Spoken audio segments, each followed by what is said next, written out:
The Metal Gear series has set the standard for stealth gameplay, with each entry offering deep and engaging experiences. When the remake of Metal Gear Solid 3 Snake Eater was announced, we were excited to see the PS2 Classic updated for modern audiences. Now that it's here, how does the game hold up? Join us here at Game8 as we review Metal Gear Solid Delta Snake Eater to see if it recaptures the magic of the original. Metal Gear Solid Delta Snake Eater tells the same story as Metal Gear Solid 3. If you already know the original, you won't find any big changes here since the remake closely follows the original game. But for those jumping in for the first time, let's just say that you're in for one hell of a ride, as the Metal Gear series is known for its deep narratives that some people still talk about even to this day. To give a short summary of Snake Eater, you play as Naked Snake, who is not the same as Solid Snake, by the way. No, that is not Solid Snake!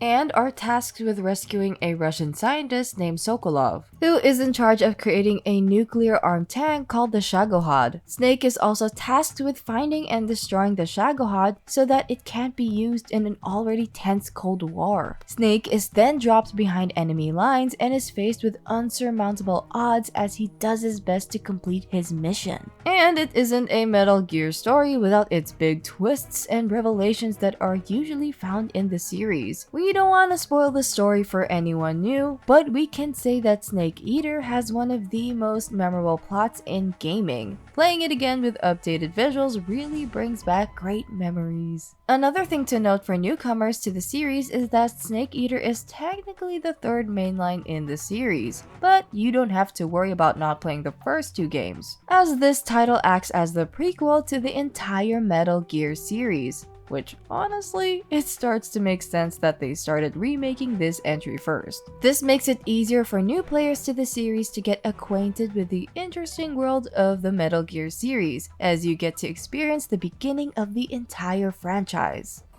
Like we said earlier, the Metal Gear series is regarded as one of the best games to play if you want an engaging and tactical stealth experience. The original Snake Eater, which was released way back in 2004, already did an amazing job with mixing both stealth and action to deliver an experience that was quite ahead of its time back when it was released. So we're glad to see that MGS Delta has kept all of the core mechanics that made the original so fun to play, and even improves on some of the mechanics to better fit the modern standards of games today. Everything we've come to love from the original is still found in this remake, from the amazing reactive world to the subtle mechanics that truly flesh out the gameplay. Even certain mechanics like quickly unequipping and re-equipping your weapon to reload faster is still in the game, which saves us quite a lot of time, especially during the boss fights, which also stay the same, by the way. Having knowledge of the original mechanics made our playthrough much easier, as we were able to breeze past certain bosses using strategies we had employed back in the original release. Another thing that stays the same as the original are the many different and viable ways to approach each objective.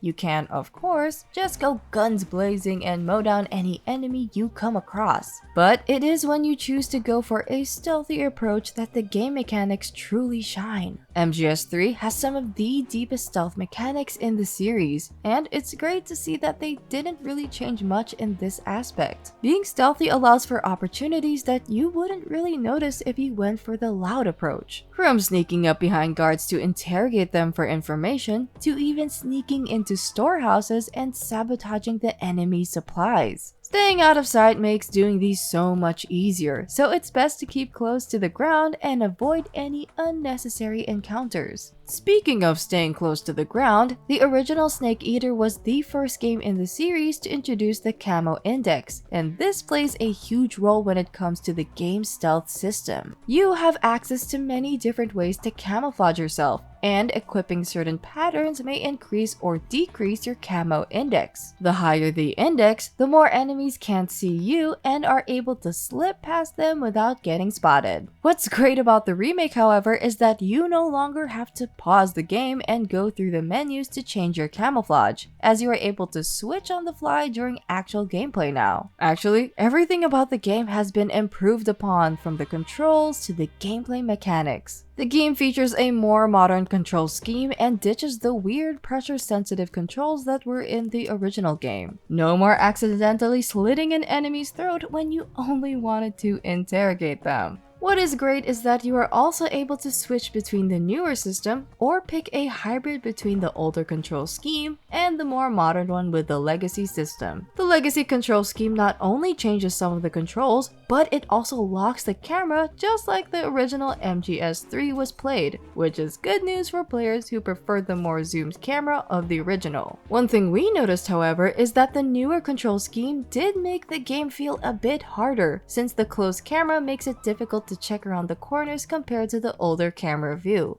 It took some getting used to, but after a while, the extra challenge it gave out made the experience enjoyable. Another thing that was added to the remake to make the overall experience a lot smoother is that some of the mechanics where you need to open up a menu are integrated into the new control scheme, so as not to interrupt the flow of the gameplay further. No longer do you need to stop and pause the game to switch out your camouflage or use your codec to call important characters. It's all done by just holding down the D-pad, which opens up the menu while the game is still running. Talk about convenient. Crouch walking, a feature that was only available in the 3DS version of the original game, makes a return, and it gives you better ways to sneak around. Speaking of new features, MGS Delta also introduces new collectibles that weren't in the original release. While the collectibles from the original game are still present, like the Kero frogs and the hidden camos, they added things like the camouflage duck, which functions the same as the frogs. And shooting them all gives you a new camo for Snake to wear. One of the other new collectibles is the discs that some enemies around the world are carrying. These discs unlock some cutscenes for the Secret Theater, which you can access by beating the game once. The Secret Theater should sound familiar to those who played the Subsistence version of MGS3, and it's great to see it return since this feature was missing in the HD collections of MGS3. What is great about these secret cutscenes is that you get to revisit certain parts of the story, but with a twist to them. We honestly had quite a good laugh upon seeing them.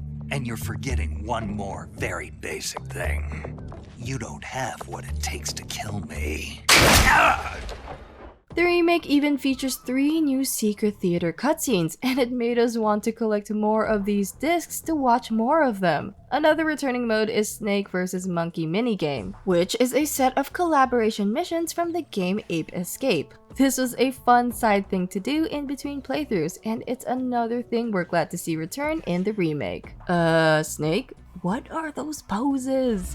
Yes! Oh, one other surprise return is Guy Savage, the nightmare minigame that Snake experiences after a certain point in the story, and hot damn does it look good. What was supposed to be just a teaser for a new game in the original has now turned into a fully fleshed out hack and slash, complete with new models, animations, and stages. What is even more surprising is that Platinum Games, you know, the one who worked on Metal Gear Rising: Revengeance, developed this short but sweet minigame. The best part is, after beating the story, you can access this game mode anytime on the main menu. Honestly, with all these additions and new content, we feel like MGS Delta Snake Eater is the best way to experience this entry in the well-beloved franchise. And we hope that the other entries in the series also receive this treatment. Metal Gear Solid 1 Remake, please. Metal Gear Solid Delta reuses much of its audio and sound design that was found in the original. That is not to say that it's a bad thing, as MGS3's sound design was already very well made, so it made sense that the remake didn't really change much in this regard. While they did remake the Snake Eater theme music, they even got the original singer to reprise her voice in singing the iconic track. What a thrill. Everything else pretty much stays true to the original sound design, aside from a few touch-ups to improve the quality of audio. Honestly, hearing David Hayter as Snake again really made us miss how well he brought the character to life. So, we're glad that they chose to keep the original voices and sounds rather than recasting or re-recording some lines. Incredible. That, and we get to hear some of our favorite codec calls again. I'm in a box. A cardboard box? Why are you...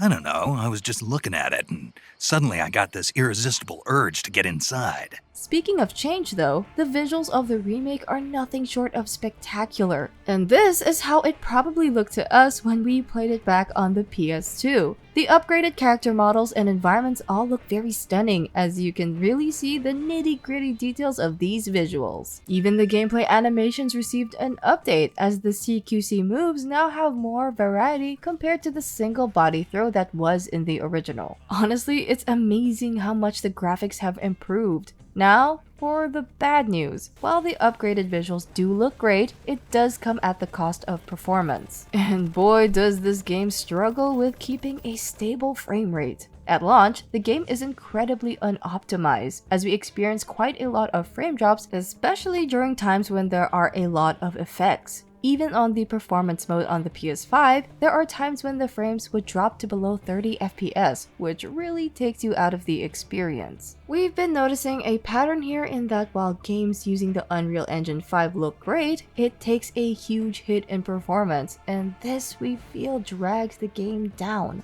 Hopefully this is resolved with a patch or two, but honestly, we hope that games are better optimized before they release, so that players won't have to deal with these problems.